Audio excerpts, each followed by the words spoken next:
was parmane punika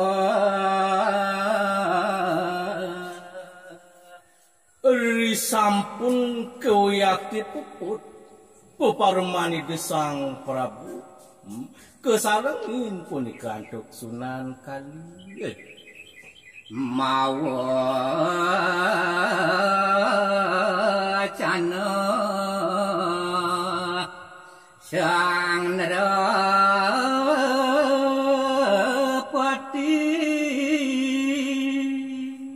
irike raris ide Sang Prabu Brawijaya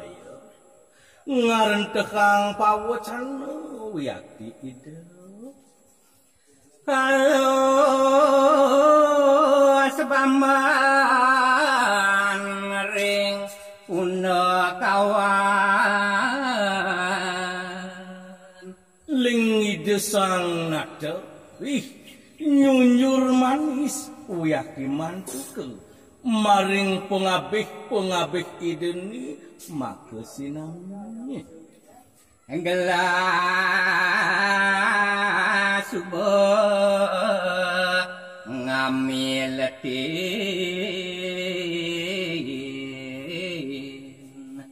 paman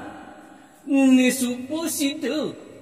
kasaksening bahan paman ditu di pepareman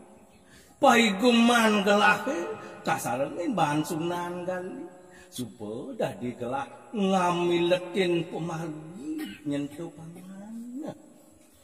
agama luwe tur suci wut ning adep peparemanen ke paman gelah anu jani pemekas supo dadi ngamiletin tur maning ngagem agama ene pinih suci nyentuh paman ning aran agama rasul sing kadeleng paman agamane tinutin gelah iya dong ngagem agama Rasul sing adelen pamane sayang anggelah pemekas ane gani nyentuh paman ajak mau kerja sing adel nyen gelah mau bina-bina nak patuh sayang gelah ke tekinang paman ajak mau kejar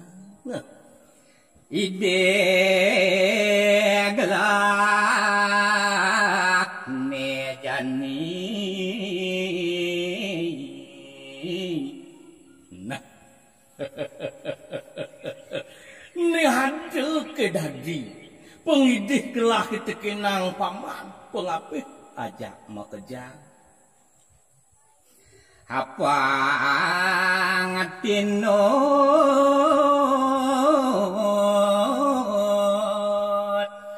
sarang ngentos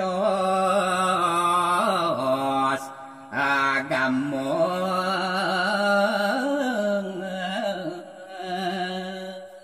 kene nyentuh paman pang bareng paman ajak makejang nginutin agama Rasulullah anes itu agam gelap gentos agama anes itu tinutin paman itu jak mau kejar